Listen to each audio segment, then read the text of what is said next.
So let's start our meeting. The Soquel Creek Water District. Sorry about the mess up there at the beginning. So let's call the meeting to order and roll call, please. Director LaHue. Here. Vice President Lather. Here. Director Jaffe. Here. Director Christensen. Here. And President Daniel. I'm here as well. Thank you. So there's I have some things I need to mention before we get started here. We've been notified by PG&E that the power may go out in our region at 7 p.m. tonight. Thus, we ask everyone to be mindful of their presentations in any board or public comment. Also, please note that item 6.1, District Council Oral Report, has been removed from the agenda. Therefore, there will be no public comment on this item. Also, we will move item 5.0 to the end of the agenda. Before we start the meeting, I'd like to ask that members of the public who will be providing public comment tonight to monitor and be responsible for watching their time while speaking. As a courtesy, staff will provide a 30-second warning during public comment. Once the public comment time is up, members of the public will return to mute. Thank you for your cooperation. Okay, so we now go to announcement by board members of any items to be removed from the agenda. So, Rochelle, Tom, I guess you're first. Yeah, so I myself wanted to go over 4.12, the district's community report.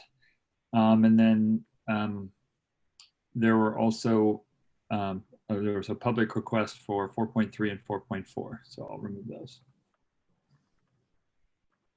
3 and 4.4. Okay. Michelle, do you have any things? No, I do not. Mr. Jaffe, do you have anything? Nothing additional. Okay. And Carla? Yeah, I just wanted to, I don't want to pull anything. I just wanted to make a comment on the 3 meeting summaries for the meetings that we had, okay. But just as a general comment. So, but I was thinking of oral communications for that, but I wasn't sure. Director Christensen, you could make that comment before the board approves the consent calendar if you wish. Okay, all right. So is that now? No, well, just in a second here. So we're done with 4 points for number 3. So now we go to item 4, which is the consent agenda. So yes. You then get a chance at this point to talk about anything you want. Okay, I just wanted to make a comment. I attended all 3 of the meetings, the Finance and Administrative Services meeting, the Public Outreach and the Water Resources meetings. And I just wanted to say, I want to agendize a meeting to tweak the flow of those meetings because we really stretched. We have an hour to talk about, review a lot of information for, for our community members on the committee. And I just think we need to do a little streamlining of it. So I'd like to participate in that and get that going before the next meeting. So thank you. We'll take note. That's I think it's certainly possible for the individual subcommittees to change their own agendas around if they want. So if you're in your subcommittees. Yeah, no, I just feel like it's pretty hard when we're in a Zoom situation. So I don't know. I don't think it's advisable, but I think it would be worth reviewing it. So I just wanted to. Okay, we'll agendize that and talk about that. Thanks. Ron, could you write that one down so we can see about the right time to talk about that? Yes, I've taken note. Okay. We'll put it on the list. Thank you. I'll make a motion that we approve the remaining consent agenda items. I will second. We have a motion and a second. Roll call, please. Director LaHue. Yes. Vice President Lather. Yes. Director Jaffe. Yes. Director Christensen. Yes. And President Daniel. Yes. Was there any public comment on the entire consent agenda, item 4? Not on item 4, but when we discuss 4.3 and 4.4, there will be. Yeah, individual items, right. Okay, so with 4.3, 4.4, and 4.12, we'll talk about those at the end of the regular agenda procedures. Okay. So that means we go on now to the oral and written communications. So what do we have for this? Did we move this item to the end of the agenda? Oh, that's right, we did. We completely did. All right. So that means we go on to item 6, reports. We're not doing that. So we go on to item 7.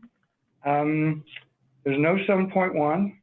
So we go to 7.2, the resolution authorizing and directing execution of a WIFIA loan agreement.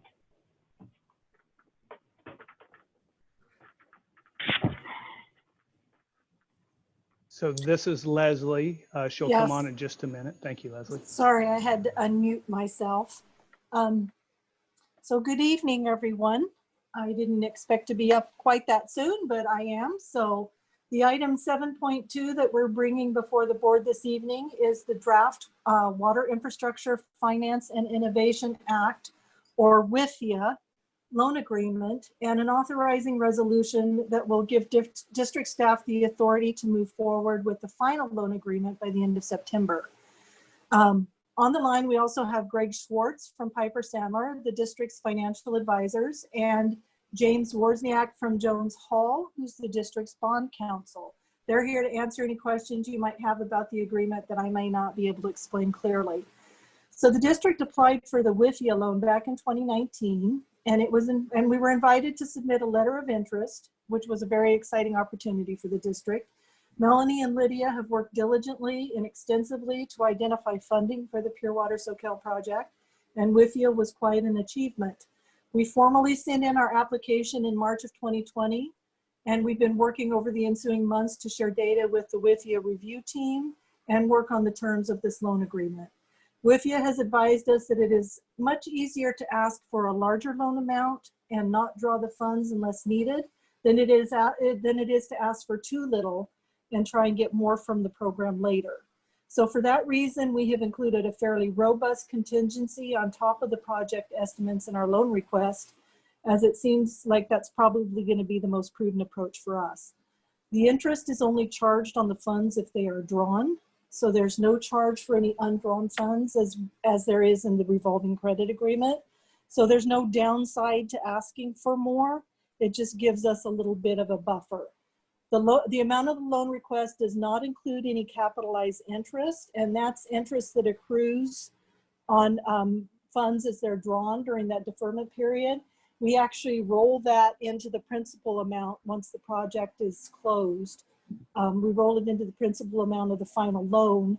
So the final loan amount at project completion will be a little higher than what we're showing in the loan agreement because it doesn't include that capitalized interest yet. We'll be able to lock in the interest rate when we execute the loan, which will be at the end of September. The authorizing resolution has put a cap on the interest rate of 2%. We hope to come in under that. I check the rate pretty often, and I checked it today, and it was at 1.41%. So that cap is just kind of an upper limit, but we're hoping to come in much lower than that. And so I, along with Ron, Melanie, and Lydia, we really want to acknowledge all the work done by Piper Sandler and the Jones Hall teams, as well as the efforts by Alex Morant and his team at the EPA. They've all worked together seamlessly to put together this loan agreement, and we really appreciate their conscientious efforts to keep the funding for this project moving forward in a pretty timely manner for us. So thank you as well to the board for your efforts to secure this funding through the EPA. And at this time, I'm happy to answer any questions you might have about the proposed loan agreement or the resolution. Okay, let's see. I think is there public comment on this item? Yes, we have one public comment. All right, let's do it. You have 2 minutes, please.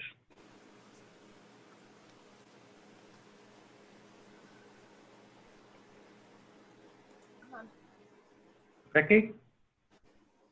I'm trying to unmute her. Okay. Ms. Ms. Steinbruner, can you hear us? There we go. Can you hear me now? Yes. Sure, Becky. Hello? 2 minutes. Okay, thank you. This is a new system, and it's really hard. I sit at a computer with a phone that does not have touch tone. So in the past, you've been able to unmute me yourself. So this is very difficult for me, but I appreciate the opportunity to speak. Fill me in, please, here. I remember seeing the number 89 million for this WIFIA loan. Can you please confirm that? I'm looking through it now on my computer, and I'm not finding it. But I do note that the amounts of the 2011 and the 2013 bond indebtedness are mentioned in there. Can you please explain why that is part of the WIFIA loan agreement package? And again, I think this is an exorbitant amount of money to be spending on a project that is completely unnecessary. That's the end of my comment. Okay, thank you. So I think the WIFIA loan is something like 88,900 something thousand. So it's almost 89 million. Not much less. Okay, any questions or comments, Tom? Yeah, just a clarification. I'm on page 124 of 308. There are 5 bullets under the WIFIA program.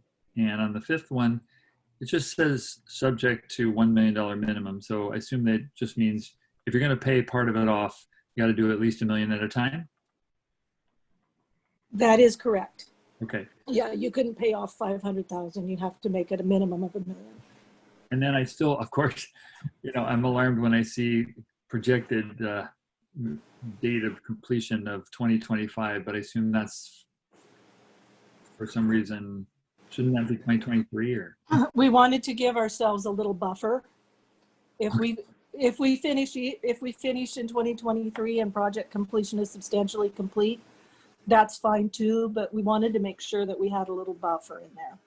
It's always easier to have the buffer and come in sooner and come in lower than it is to have to explain to a lending agency that you need to push things out or you need to push the amount up. Okay, so if we complete it like I'd like to in the end of 2022, that would be, you'd have 35 years from that date. Right. Thank you. Anything else, Tom? No. Okay. Rochelle, comments or questions? No, the staff report was very clear. I don't have any questions. Mr. Jaffe. Hi, listen, I just had a question about the prepayment. And Tom clarified the $1 million minimum. But is there,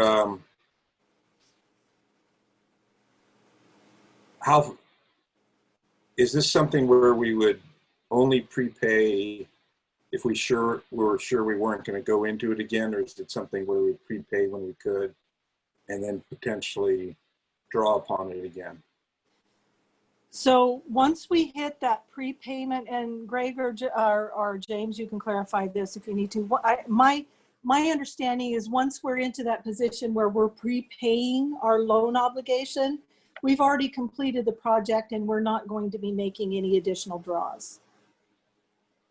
Okay, this is once project is complete, we formulated our amortization and debt payment plan, and we decide to prepay some principal because we have extra money for some reason.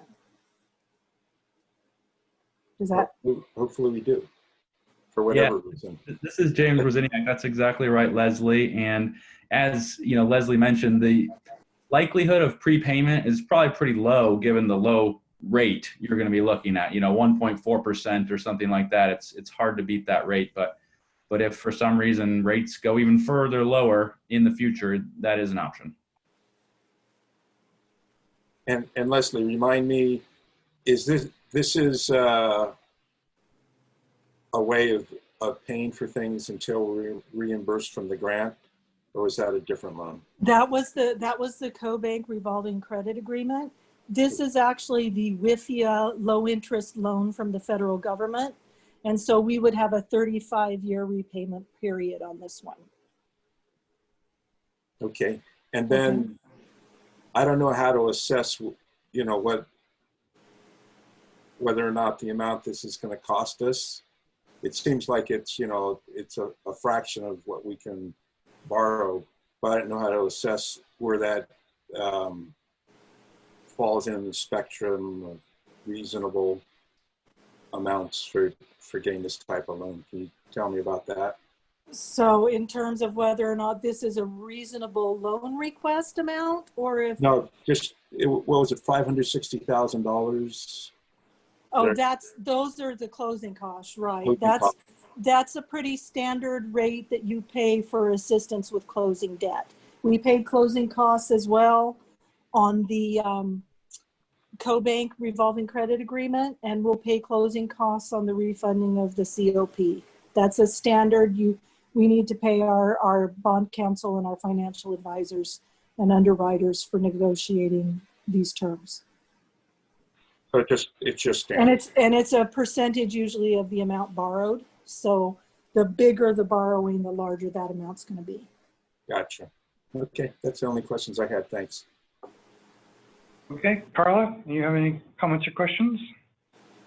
I went along with those other previous questions, but I just had one last, I found the document pretty clearly written, but I still had a question about whether it is a lot of money. And I appreciate the rationale for the amount of money, but I was just wondering if there were constraints on what it could be used for within our project, or there's some stipulations in that area that, you know, how we could use the money. Yeah, there are some constraints. This operates it's not quite as narrow a focus as a grant would be, but this operates very similar to that in that we incur the costs and we submit our invoices for reimbursement from WIFIA. So we have to first incur the cost. We have to submit eligible expenditures for reimbursement through the WIFIA program. So there are some things they'll cover and there are some things they won't. And this is Ron. I know Leslie mentioned it, but I think what's really special about this loan is that it's like a line of credit, revolving line of credit. So what I mean by that is we borrow what we need to borrow and we don't pay interest on what we don't borrow. So that's really a fantastic attribute of this loan right here. Okay, so, but I guess what I was worried about, that what if we missed using this money to pay for something, and then can we go back to that afterwards? Can we go back if we discover that we could use this money to reimburse our project? We can draw from this loan all the way up until project completion. Okay. Okay. Yeah, that's, yeah, so because I thought, oh my gosh, you guys have so much, you all have so much so many things in the fire here, like so many irons in the fire that I just like, oh. Yeah, okay. we can draw from this for eligible project expenses up through project completion. Okay. All right, those are my main questions actually. So thank you very much. And yes, I recognize how much work this is a culmination of, and so it's very impressive. Yeah. And thank you. I can add my thanks for just everybody's work to get this, because this can save our ratepayers a lot of money. Sure. So I had a question. I don't know what's going on.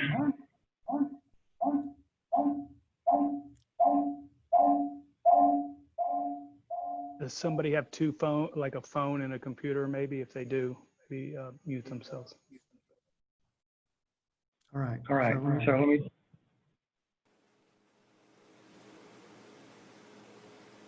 Maybe it's me. There you go. Okay, right. Okay, given that, is this, I know that the state loan also is after the fact, so you have to go and actually do the part of the project and then submit a request for the loan. So is that exactly the way that the federal loan works then? Correct. Are there any differences between the two? There's a few differences in what we have submitted in terms of eligible expenses. There are some things we'll be funding through the state loan that that are different than what we'll be funding through the WIFIA loan. For instance, the Chanticleer property purchase is being funded through the SWIC loan, but it's not being funded through the WIFIA loan. So that we've got those expenses categorized in certain buckets for different funding. And I think the state loan is a little bit less interest. Right, the state correct? loan was 1.3% interest. And this is something like 1.4. Yeah, we won't know till the end of September. It'll be less than 2%, but we're just going to have to watch. I mean, we could have gotten it a month ago. We could have been lower than the SWIC loan actually. So it's just kind of moving about, and we'll just have to do our best to find a rate that's going to, when we close, it's going to be less than 2%. Right. So that means if it stays this way, so that the federal loan is a bit more expensive than the state loan, I imagine we will want to angle ourselves a little bit more to the state loan since it's a lower interest rate. Yeah, we will fully utilize the state loan. Okay, good. All right, that's all I had to ask. So anyone wish to make any motions? I will. I'll make a motion to approve the resolution, and I think that's it. And I'll second. Darn, I didn't We have a unmute vote? fast enough. Next time. So we have a motion and a second, so roll call, please. Director LaHue, Yes. Vice President Lather, Yes. Director Jaffe, Yes. Director Christensen, Yes. and President Daniel. Yes, and thank you to everyone who's made this happen. This is a great resource for us. Okay, we now go on to item 7.3, approval of agreement for option to purchase real property at 2455 Chanticleer. Yes, good evening, board. This is Ron. So attached for the board's consideration for approval is an option agreement to purchase the subject property, which we call the Provision Glass and Window Shop. So the main business terms as outlined in the memo are the purchase price is $1.3 million, which is I think what they had it on the market for. The district in exercising the option would pay the owner $5,500 a month, upon which if we do proceed with the purchase of it, half of that would be credited back to the purchase price, discounted by that much. And so also the option would expire on December 15th, mid-December. So what I want to be clear on, this is a request for approval for the option agreement, not to purchase. If we do think it's prudent to purchase it, we would come back at a future date to request that of the board. So there's two motions in there that reflect what I just mentioned. The attachment contains the option agreement signed by the seller. It also contains a few other items related to real estate, but I would also point out that I think it's Exhibit C is the actual draft purchase agreement. So we like to work out that before we go into the option agreement. So it's pretty much a complete package. And with that, I'll be glad to, I know there's public comment, but take any questions if desired. So public comment, please. How many do we have? Just one. Ms. Steinbrenner, Okay. please turn on your mic. And Becca, I believe the timer's set to 1 minute, so you might want to change that. Thank you. 2 minutes, good. Ms. Steinbrenner, please turn on your We have mic. 2 minutes.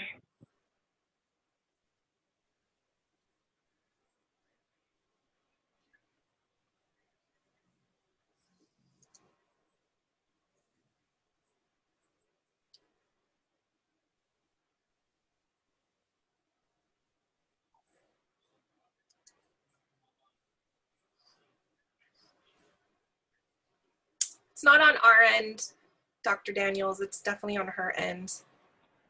Okay. Hello? Okay, hi, Ms. Steinbrenner. Your time starts now. You have 2 minutes. Thank you. I'm a little surprised that the district would take on yet more debt for this project. I don't understand why the district is spending yet another $1.3 million on land for the proposed Chanticleer treatment plant. Can you please justify this expense for me and the ratepayers that are going to be paying the bill? What is the purpose of buying this additional land? Are you buying the business with it? Please just explain the need for it and justify the exorbitant $1.3 million additional cost. Thank you. Okay, thank you. So let's go to our board. Tom, do you have any questions or comments? Well, I'll just say that I think it makes sense. My understanding for the purpose is that it's going to make it actually more efficient use of the space as far as creating a learning center and some of the maintenance portion of it. So maybe a better explanation could be given, but I'm in favor of the option. And I know that we've always wanted to have a learning center, and other than this little boardroom, that's all we've ever had. So it's a way to actually make that really happen. And to have it part of a facility that's kind of new and different makes perfect sense. Rachel, questions, comments? I'm with Tom. I think it would be a great place for us to have a learning center with all the light and the openness. It will just be a great addition to our very clever and creative ways of presenting the water issues that we have. I hope it works out. Jeffy, questions, comments? On here. You have any questions or comments? No. Carla. Yes, I am very supportive of this. I think it is an excellent, the location of a learning center would be just, in the middle of our Santa Cruz area, would just be a really great place to have a learning center. And I remember looking at the Chanticleer site, the original lot, and it was going to be some logistics and some twists and turns to make it work. And I think this extra space will be really appreciated. So I'm very excited that that came up when it did, so that we could get this option. So good work. I think one of the things that we've talked about using that space for is school groups. We don't really have that right now. And because the only space we have is this little boardroom, which is, you have to have a pretty tiny school group to make it work here. And this will give us a lot more options for that to happen. So I think it's a good thing. I was just going to ask Ron if you can clarify just to make sure. I knew there was another portion besides the Learning Center. The space would make more efficient use of our overall facility. Right. Yeah. So I will clarify. So as part of our commitment to the community and part of the board and district's DNA is to educate. And so there has been, as mentioned, plans to build a learning center and a little operational, office for the facility. And so what we realized when we were approached by the broker, if we wanted to buy this property, and we started evaluating and investigating, that this purchase may actually save our ratepayers. We believe it'll save our ratepayers money by purchasing this with the already built building on there. And it is, as Director Christensen mentioned, it's in a much better location to facilitate learning groups and that sort of thing. It's really a beautiful building for that, and also for the running the facility itself. The other thing that it does to benefit our community is that we've been working with the RTC, the Regional Transportation Commission, I believe, and they are putting the overpass onto our lot, and we're working to accommodate that for them in the community. So this building was going to be in that location, and now it makes it much simpler, and again is, I think, a win for everyone. Is that okay? Do I hear any motion? I'm gonna let someone else go for it. I'll move to authorize item 1. I'll second. And there's 2 motions. Yeah, there's 1 and 2. I see that. Okay, make the motion for 1 and 2. Okay, and I'll second for both motions. Okay, we have a motion and a second. Please roll call. Director LaHue, Yes. Vice President Lather, Yes. Director Jaffe, Yes. Director Christensen, Yes. and President Daniels. Yes, thank you. I think this will be a good addition. All right, now we go on to item 7.4, which is informational about the water transfer quality results. Yeah, this is Christine Mead. This memo does present the results of the water quality monitoring for the water transfer that happened this past winter. The water transfer occurred in just December and January. It didn't start until December because there was a lack of precipitation in November. And the city actually throttled down the intertie in early January because they were having operational issues, which included a main break on their Majors Creek line and also fish flow requirements because of the lack of precipitation. There was a period in mid-January where they shut it down altogether, and then it was restarted for a period of time and then shut down for the season at the end of January. So this memo includes an attachment, which is a copy of the letter submitted to the Division of Drinking Water that was required as part of the permit amendment. It covers the monitoring that was done a month before the water transfer, all throughout the water transfer, and 3 months after. We tested 3 different locations in the area that received the water, plus the intertie, and we also tested for disinfection byproducts at 3 tank locations. During the water transfer, we received no water quality complaints, and we didn't really find anything of concern except for elevated disinfection byproducts, and this is not unexpected.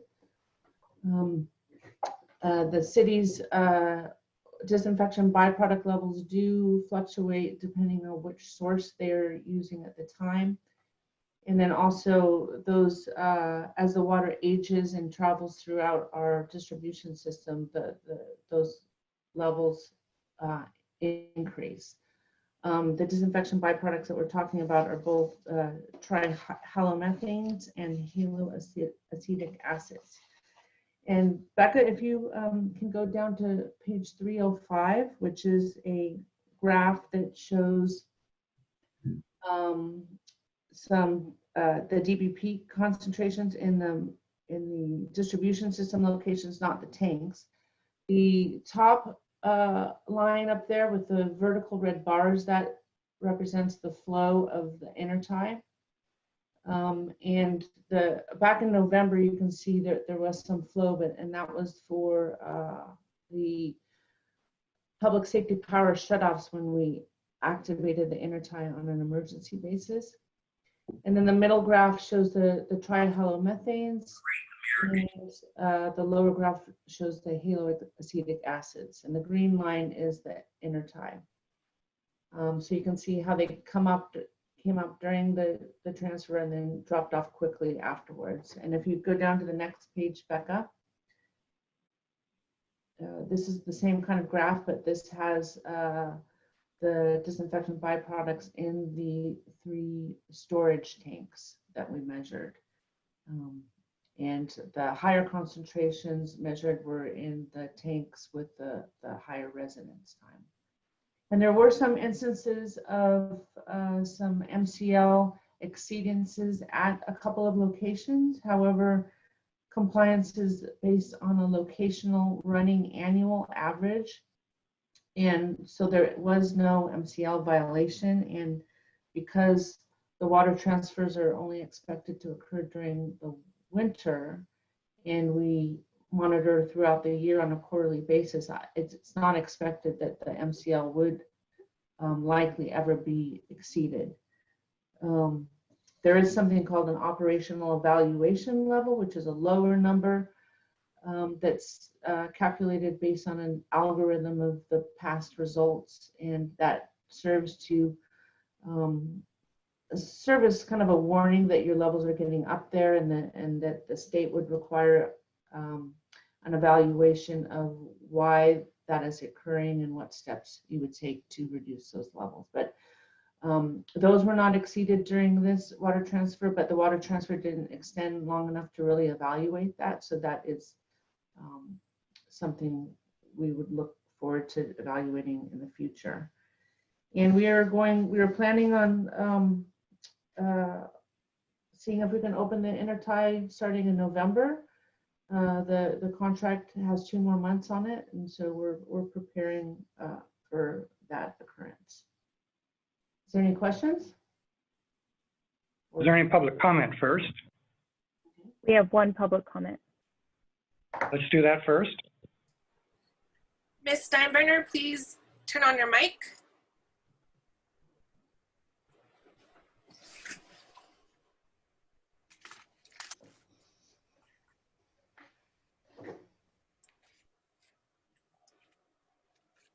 Ms. Steinbrenner?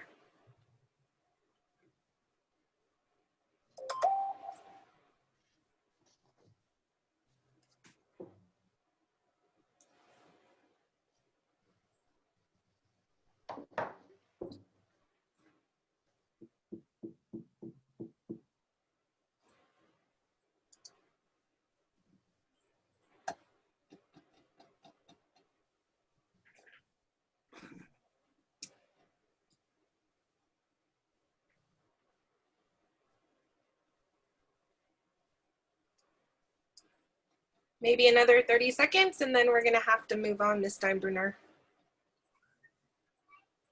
I'm not sure how that works, Josh. Yeah, we just need to be reasonable. I guess so. I think I would agree with you. We can give a little bit more time, and if that doesn't work, we can move on. And Ms. Steinbrenner, if she wishes, can send in a written comment or do something else. Thank you.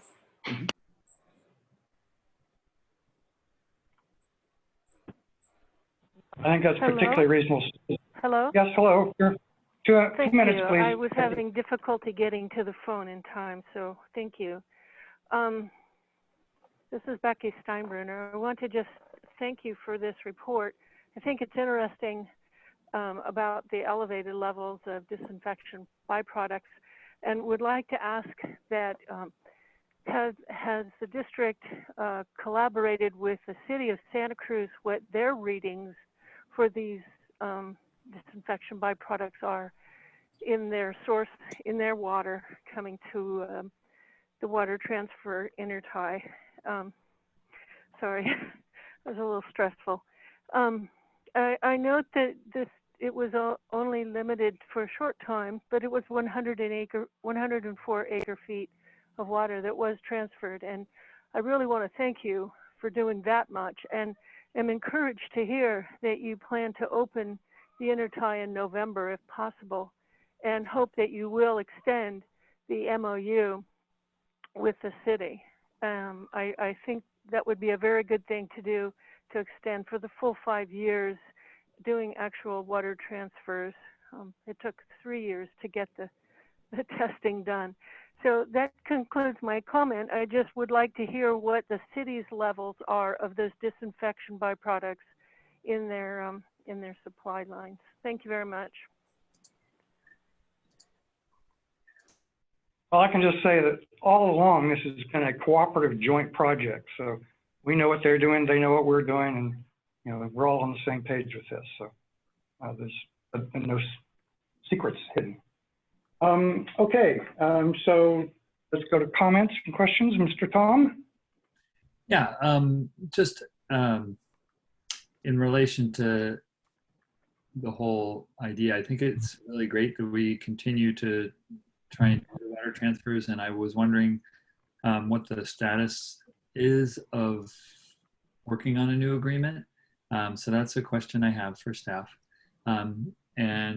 But then also, even though it's a valuable part of our portfolio, hopefully in the future as well, it is absolutely not reliable in drought conditions. And as we saw this winter, there, you know, with a maximum possible of 300, we just can't count on this supply as reliable, especially with climate change. But I would like to know what the status is of our, you know, where we are with working on a new agreement. Would staff like to answer that question now? Sure, I'll take that. And Christine or Taj, fill in behind me if you like.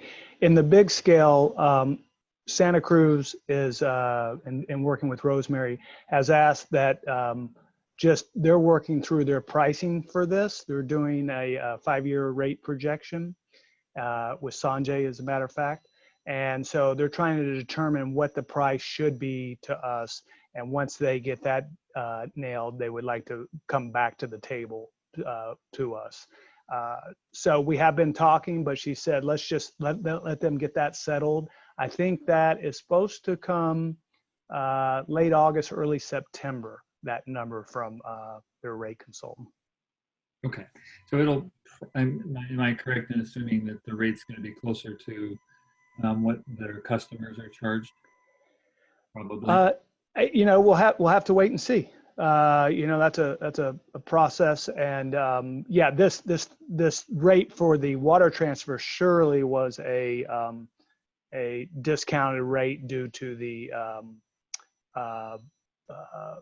pilot nature of this program, and there, you know, what a lot of people fail to see is they think the price was $300 an acre foot or $1,000 a million gallons. There was a lot of money and spent on both sides, because we're trying to split everything equally, from the city's perspective on, you know, additional sampling that had to be done just because you're doing the transfer, or, you know, sending in water quality samples on this, you know, regularly. I think we were doing it, and Christine can comment, but it was frequently.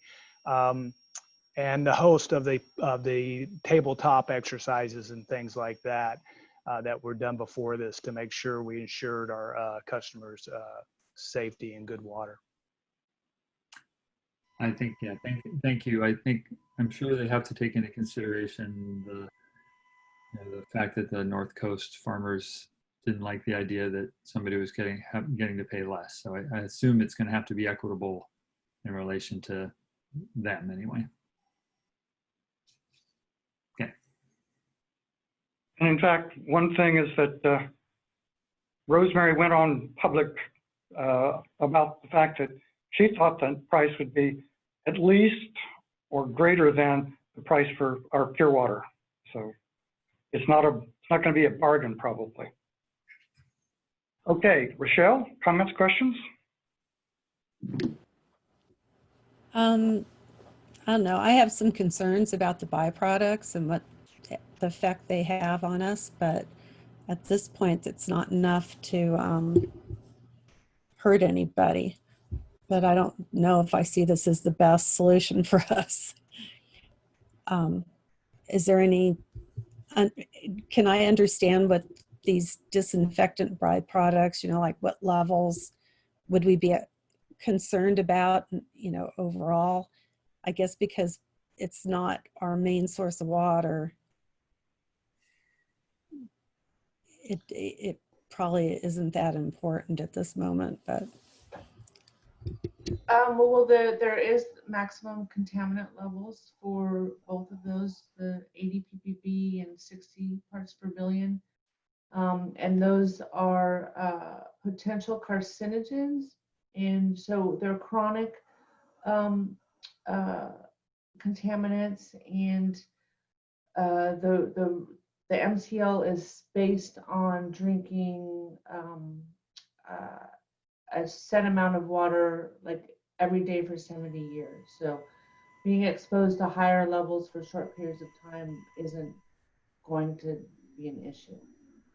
And that's because it's those the disinfectant or the water is older by the time it gets to us, to our location where we took the samples.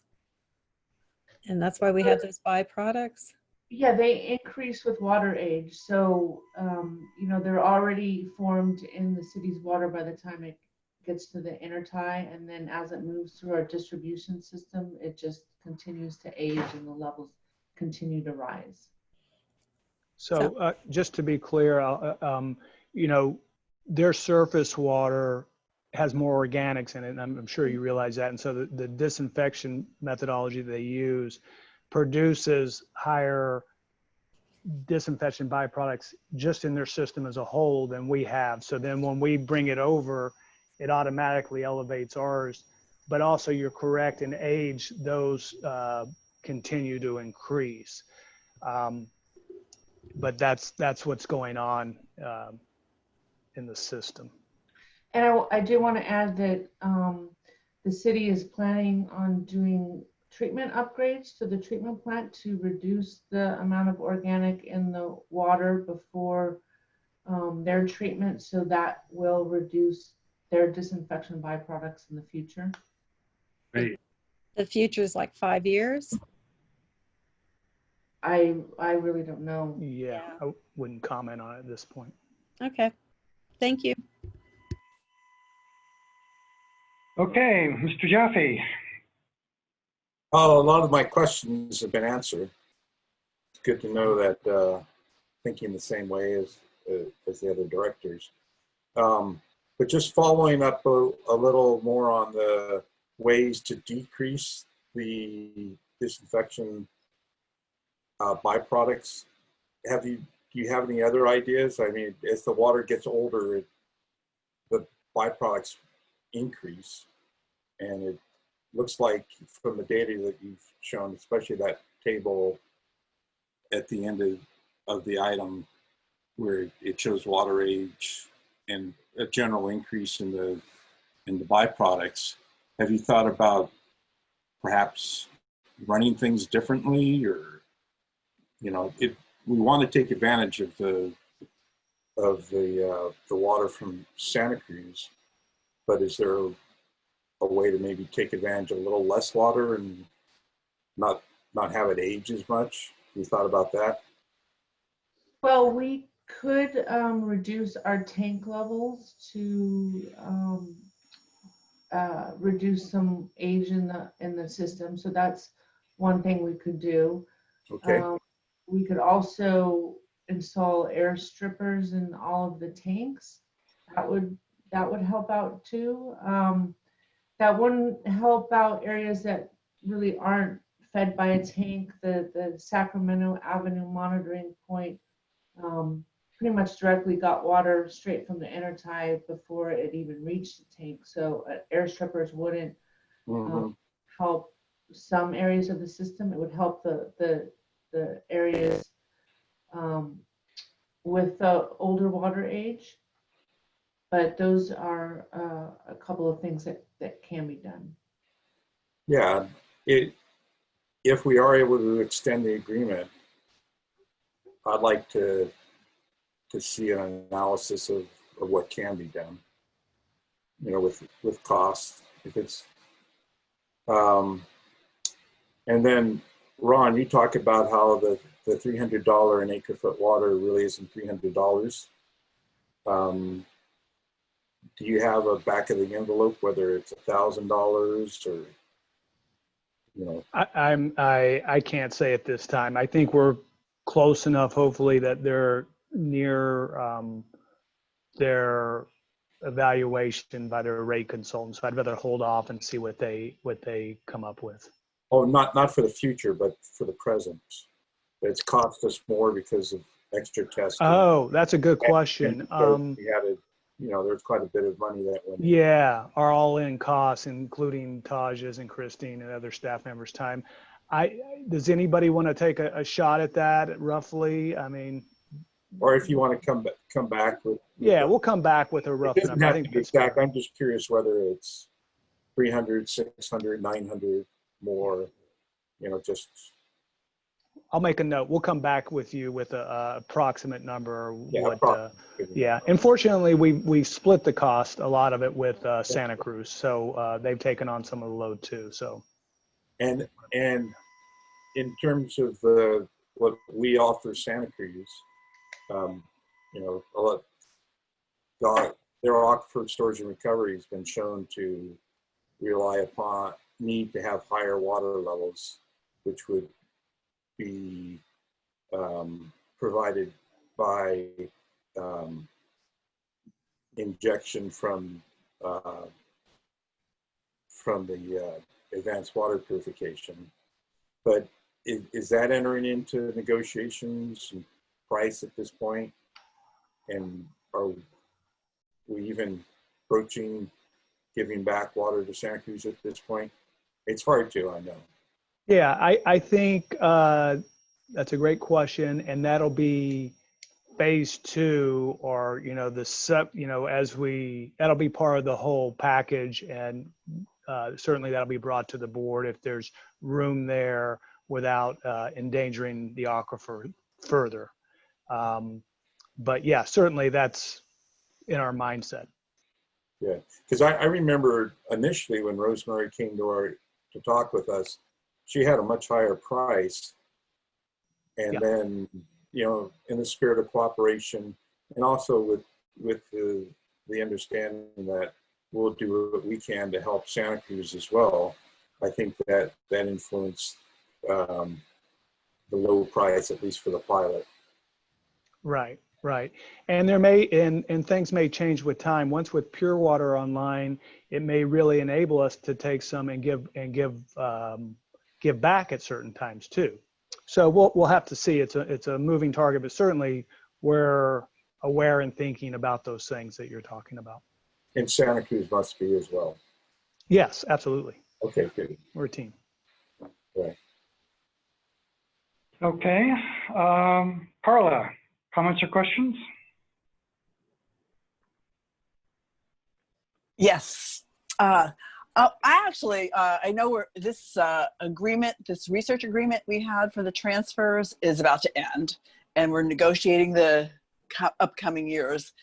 Is the research done already on that? Or is this, are we going into another research phase, for the next couple of years? Well, and Christine or Taj, feel free to jump in, but I'll take the lead on this. That's a great question, and I guess I need to get together with Rosemary on, there was a SqCWD analysis initially done for this. They also have I think a pending on EIR on their larger water rights issue, because this water theoretically is just from the North Coast, right? From the small creeks up north, and so there is. I'm not sure if research is the right word, but it may be. But there's certain things we'll have to think through and more work to be done. Yeah. So once they get that price, there's a lot of work if we want to continue moving forward past those couple months. And I think one thought is if the price is too high, it may not move very fast. It may not be, or those kind of things, or we'll just have to see. So I'm trying to honor what they've asked of just, they've got a lot going on their plate. They wanted to get that price and see how that moves the needle in whatever direction, and then how we move forward from there.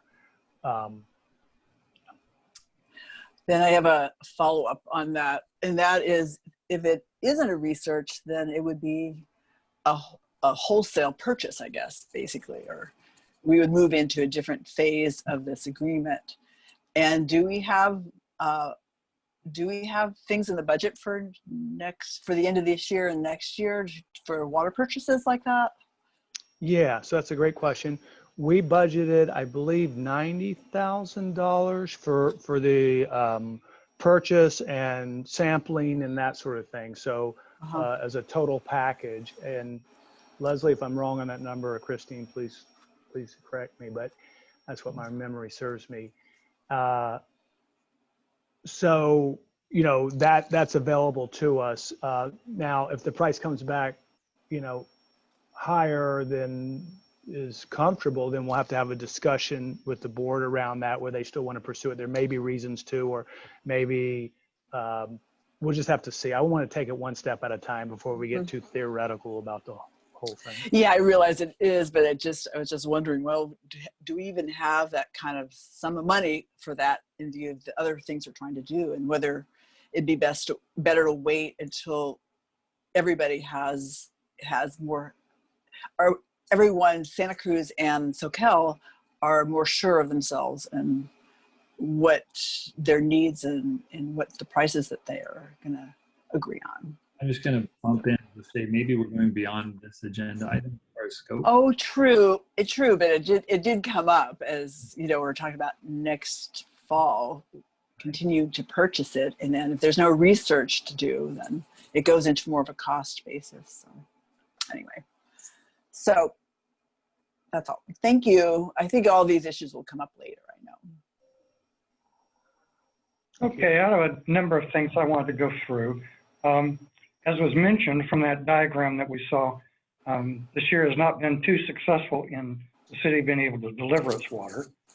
And with climate change, that's liable to continue. So it's certainly not something for us to depend on. But let's assume that we could have a year where we could, you know, start, you know, the 1st of November and go all the way through. So all, was it 5 months, 6 months? Anyway, go the entire time. And it probably would make all this defection byproduct stuff be even worse, because you know, if you're running that water into our tanks for months and months and months, that means the tank will be almost solely their water, and similarly for the rest of the distribution system. So, you know, given these kind of results, I think the additional research is to continue to monitor this stuff and see, does it get even worse than what we've got now? Because right now it's sometimes going over the MCL, and you know, if this were to be a full range environment, then it could be considerably worse. So that would have to be done. Another thing to think about would be the city and the district have both done studies of contaminants of emerging concern.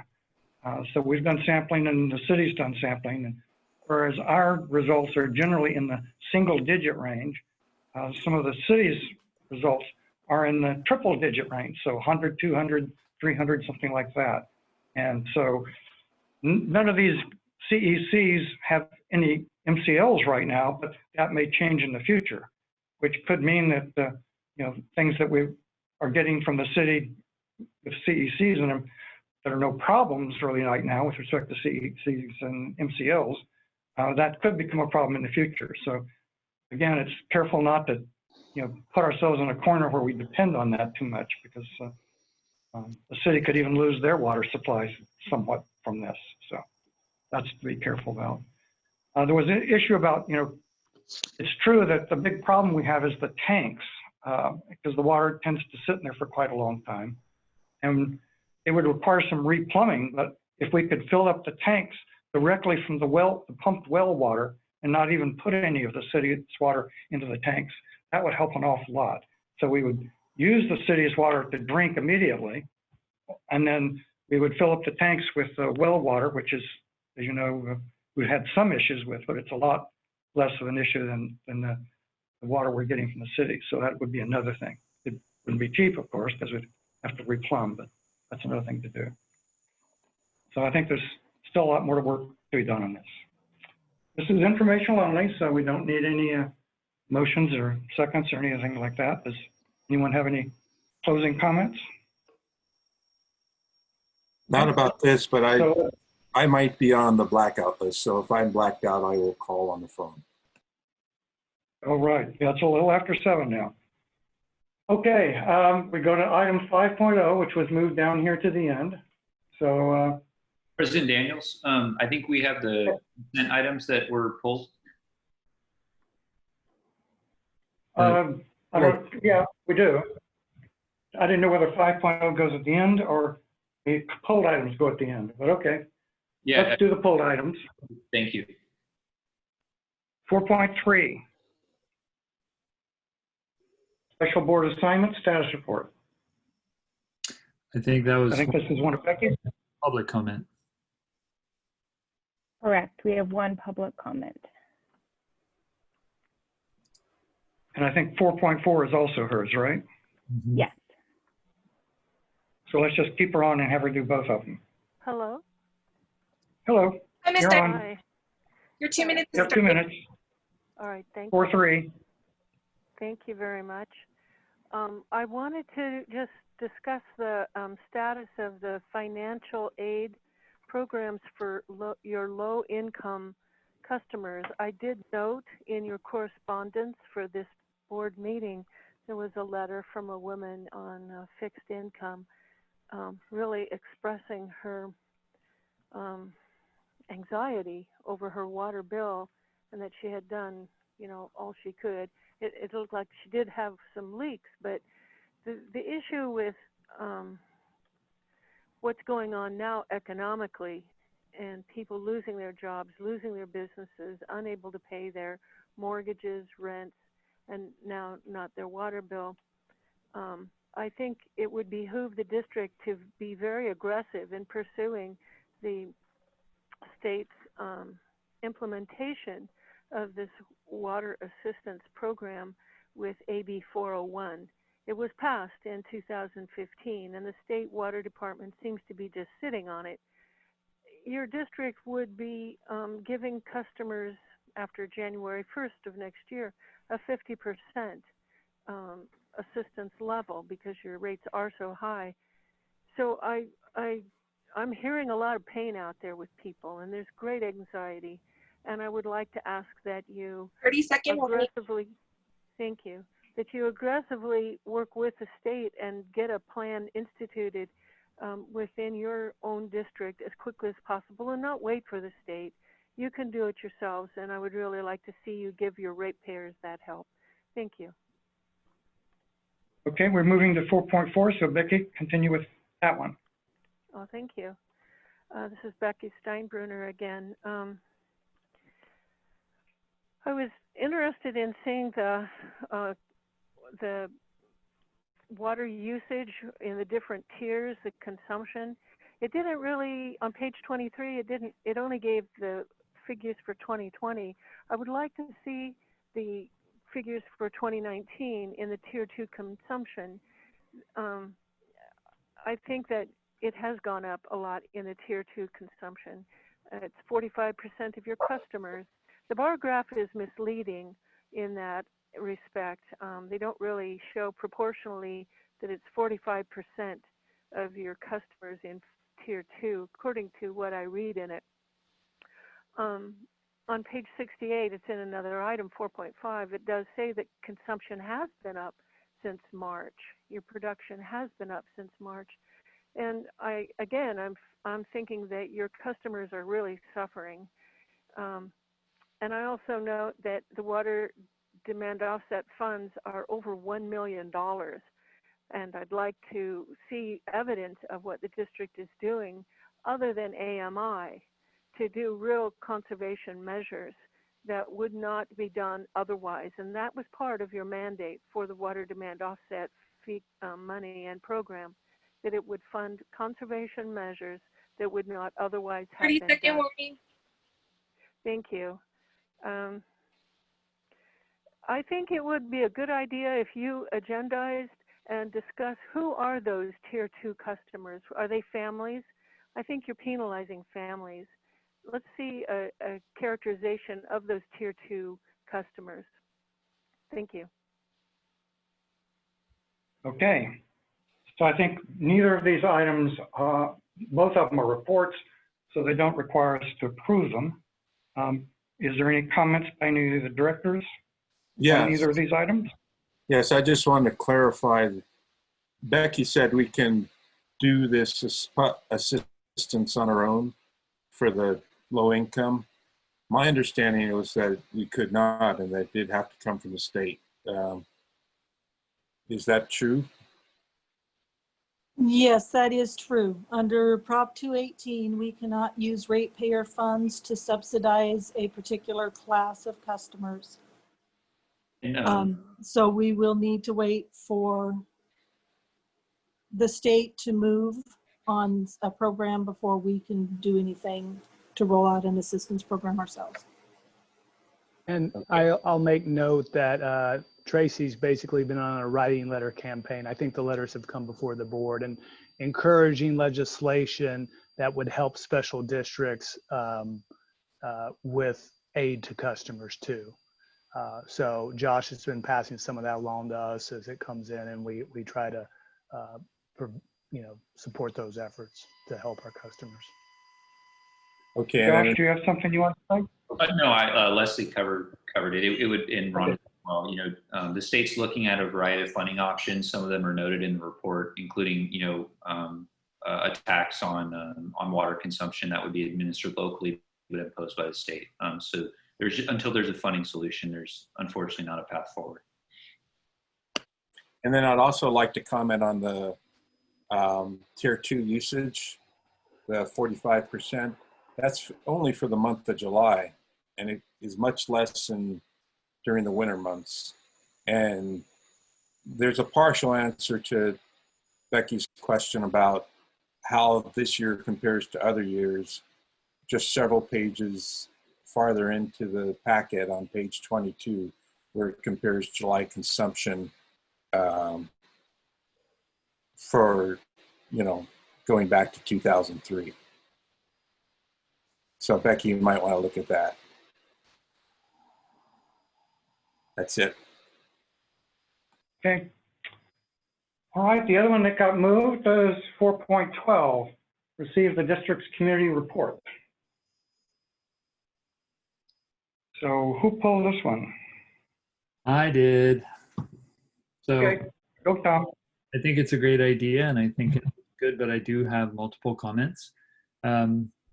And my first comment, actually, I was reading another part of the agenda and I was thinking to myself, well, this would be good near the beginning.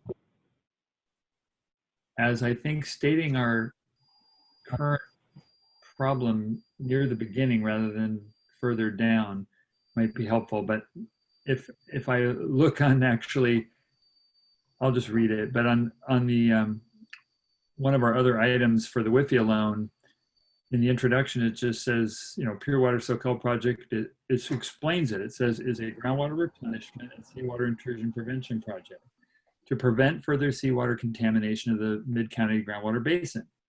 And that we're one of 21 that have been identified as critically overdrafted, and that there's a mandate that we need to do that as a sustainable groundwater, for the Sustainable Groundwater Management Act. So I don't know specifically how to word that in, but it was just that I think every time we put something out, I think it's really important that we review the problem in a pretty prominent place.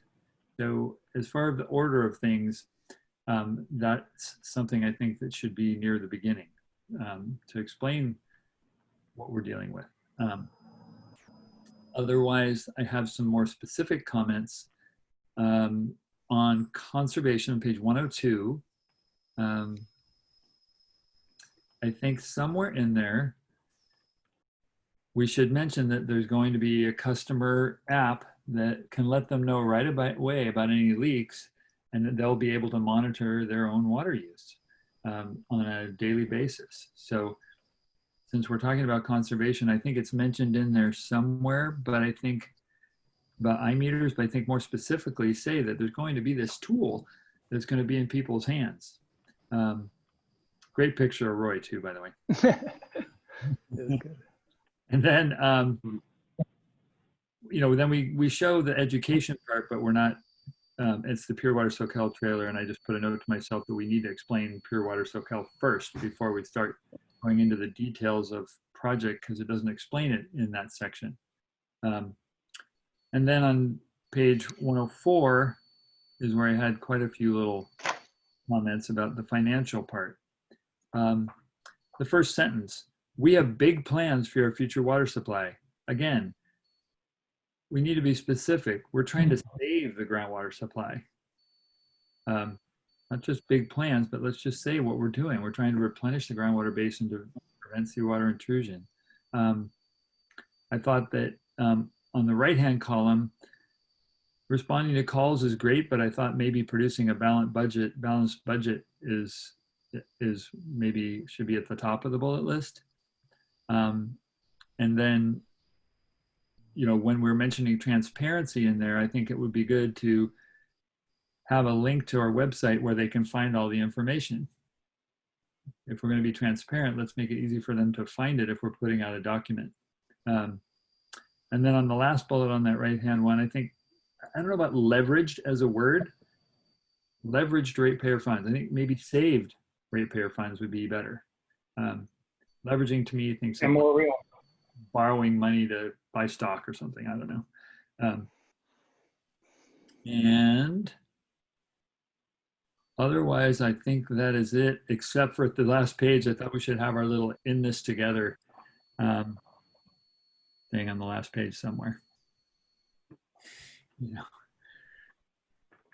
Okay. The one that says all the water that will ever be is right now. I liked it. Yeah. Maybe somewhere in there have this in this together. Yeah. Yeah. That is the extent of my suggestions. Those are good suggestions all. Thank you. Uh-huh. All right, so well, 5-0. Bruce, I was going to comment on this before. Okay. I actually sent Ron a text message saying, "Is it really 100,000 phone calls that the customer service desk fields in a year?" And he confirmed that it is. So pretty amazing. 300 calls a day, roughly. It's kudos to the people who are doing that, and that is being very responsive to be able to handle that type of volume. And the other thing, since you brought it up, I had to look up what an I meter was. And I stands for intelligent. And I think instead of saying I meters on page 102, it should be intelligent meters. And you could put in parentheses I meters if you want to. And you could even describe what an I meter is if succinctly. Okay. Oh, yeah. Great. Anything else?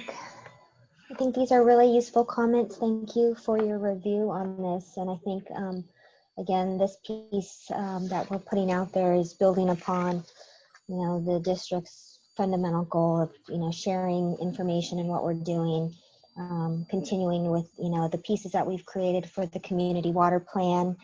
And like what Dr. Luque mentioned, the hashtag in this together. This was, what we felt was a really nice comprehensive piece that we wanted to share and build upon the information that the district put together in Leslie's budget this year. So a lot of information in that budget, and we really wanted to get that out to the customers and focus not just on, the community water plan, which is really primarily focused on conservation and, supplemental water supply, but all of the other things that the district is doing in our department. So thank you. I liked it before, and Tom's suggestions are really good. I'll like it even more when those are implemented. I'm not sure we want a picture with everybody crowded at the beach at the front, but not socially distanced. Well, this is last year. Happy times, though. Happy times. Right. Yeah, I really enjoyed reading all the comments, and I tend to just focus more on those than on the content. So I appreciate the comments you made, Tom. Yeah, those are great. Really good comments. It's a nice report. Anything else? Not sure we want to picture with everybody crowded at the beach at the front, but not socially distanced. Right. Yeah, I really enjoyed reading all the comments, and I tend to just focus more than on those than on the content. So I appreciate the comments you made, Tom. Really good comments. Yeah, kudos Okay, out so to Becca and Melanie and her team for doing this. It's a big undertaking, and I think it plays off the In This Together effort where our customers really spoke for us last year, and quotes, and then some of those this year also a lot of quotes from customers and community members were inserted into this report. So thank you. Okay, I think we're done with that now. So now we go to 5.0, which got pushed to the very bottom. So is there any public comment we have? We have one public comment. Okay. Hello, this Bring is it on. Becky. Hello, this is We hear Becky. you. Thank you. You have for 3 minutes, interrupting me. please. Thank you for interrupting me. Thank you. I would like to just address the comment that I should look at page 22 for consumption. I did look at that and noted that it had increased by about 10%, but it doesn't really describe what is tier 1, what is tier 2. So I did see that, and thank you for pointing that out. I also want to say that perhaps the reason you had 100,000 calls to the office this year is because you changed billing. I was in your lobby at the time, and you get a lot of calls around that billing change. So moving on to other things, I would like to again urge the district to take action to increase your water right, to get water rights under temporary urgency ability that you do have, for more water rights expanded water rights to the San Lorenzo River with the city of Santa Cruz. You have that ability. That legal analysis by Best and Krieger was given to you in 2014, and now those that is even easier to do. The fees were reduced last fall, and the temporary urgency permit was expanded to 5 years. So that's something you could be doing to help accompany the expand the portfolio of being able to accept more water through water transfers with the city. So I urge you again to please take action and do that. I also note that there is a considerable new level of planning regarding the Pure Water Soquel project, and it involves sending treated water to De La Viega Golf Course and possibly to Pasatiempo Golf Course, where there's a small treatment plant. I really support that. I very much support sending recycled water to be used for irrigation. I do not like it being injected into the groundwater that everyone in the area relies upon, and that if there's a mistake in the treatment process, there's no way to undo the damage. I have noted the work going on at the Willowbrook site. I'm a bit appalled by the enormity of the sound walls, and hope that if we have an earthquake, we've been having them recently, that's not going to fall. But I just want to, again, ask you, please just use the water, the treated water. Thank you. The treated water for irrigation. It would reduce the energy and maintenance and operations of the whole project if you eliminated the injection wells. If you encourage more surface water transfers, conjunctive use with the city, you would reduce your pumping in the aquifer, and the groundwater levels would rise by themselves passively. Please consider this. Thank you.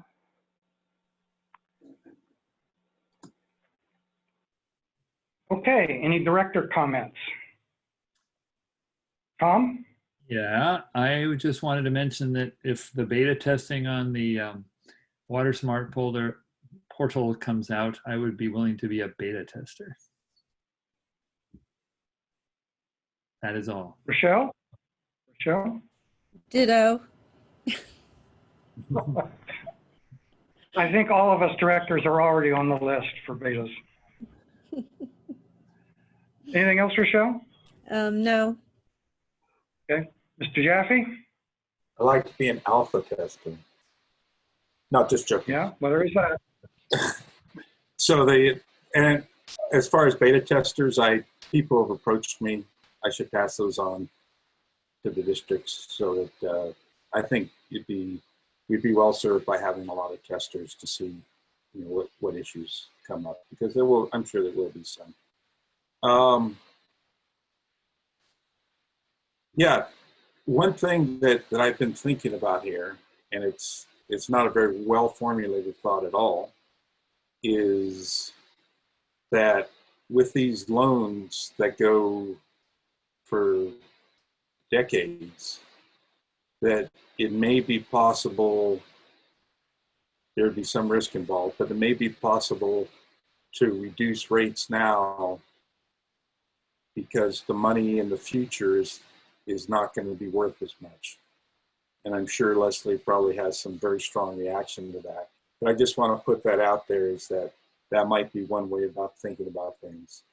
And I do realize there's risk in it, because if we reduce rates and we have unforeseen costs in the future, then we're going to really have to raise rates even more.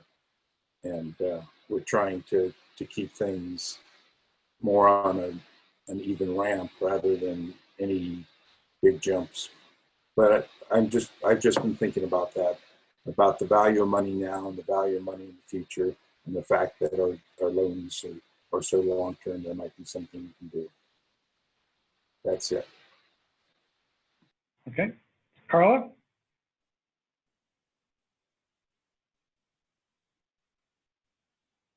Carla, do you have any comments or questions? Yeah, sorry about that. I thought I was unmuted. Oh, I don't have any comments. Thanks. Okay. I was going to mention that, this notion of all this surface water stuff, I mean, that was tested by the city of Santa Cruz with our groundwater model, and it was found not to be sustainable. As you can imagine, putting water in the basin in wet years and taking it back out in dry years, put it in, take it out, put it in, take it out, doesn't do a whole lot for sustainability. It's just using it as a storage area, whereas the thing we're talking about fills up the groundwater basin year after year after year, even in drought years. So there's a big difference there. And so if the people that want to see the surface water use want to do some analysis and come up with exactly how it's going to be sustainable, then I welcome them to do that. All right, I think we're done now. That's end of the agenda. Can I just add to that? And then just that it's basically, it's these same things keep being suggested, even though all of the scientific data and the reports have said clearly that there's not enough otherwise. So we need a project besides just water transfers from river water. So, I mean, the city's— In fact, Rosemary's gone on record saying they do not have enough water in their surface water to both take care of their own customers and take care of our customers. Right. So I mean, something else. Really clear. I just get tired of hearing the same thing said because it's just not true. Not true. Yeah. All right. I'll just add one more thing, that I would love it if it would work to use just surface water. Although tonight we saw that there are issues with disinfectant products or byproducts. But, there's been a thought process, and as I get more information, I'm also convinced that surface water alone is not enough. So I just want to say, it's not that I'm not open to other ideas of how we can keep seawater in the bay instead of coming into our aquifer. But over the period of time that I've been on the board, I've come to the conclusion that we do need supplemental supply, like a pure source.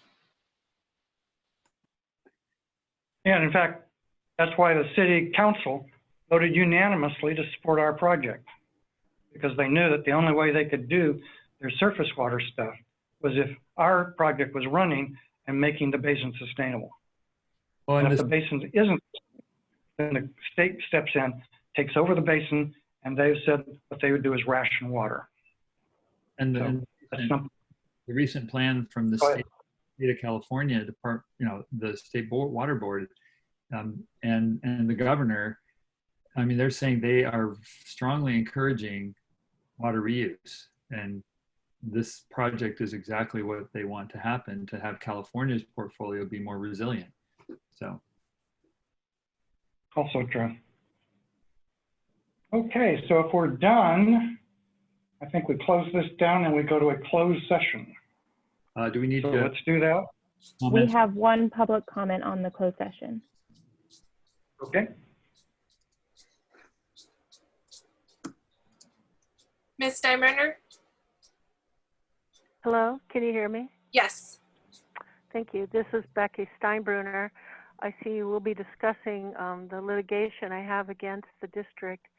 And I do want to let you know that the case, the complaint filed against the Coastal Commission does have a case number that's not noted in on your agenda, but it is specified in your WIFIA loan agreement on page 218. So you can find the case number for that complaint there. And it has been served, quite the opposite of what's said in your document. It has been served and filed and is awaiting processing.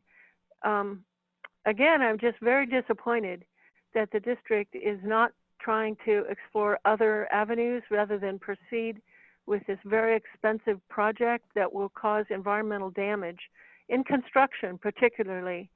And when there is water available, it can be negotiated at a price. The figures are there if you look at the Santa Cruz City water reports. I'm not making it up. I look at their reports and I see what is available. I also go to their water commission meetings and I hear them say that they cannot do their ASR projects now as they had planned, because if Pure Water Soquel goes in, it would conflict with it and cause problems. As you've seen in the model, it actually would overflow. Thank you. The water would actually overflow. So they're having to completely redo all of their work because of what would happen if Pure Water Soquel is instituted.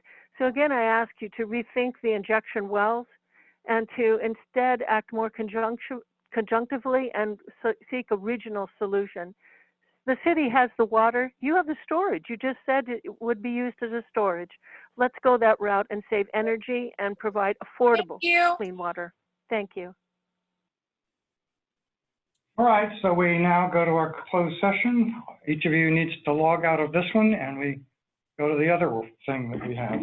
So I find the need to correct misinformation once again, however, because it was really clear that they said the ASR process would not even work if there were not Pure Water Soquel. And it's also it's very much a regional solution as part of the Sustainable Groundwater Management Plan, and the Mid-County Groundwater Basin is relying upon it. So sorry, but I want to make sure that was clear. Thank you.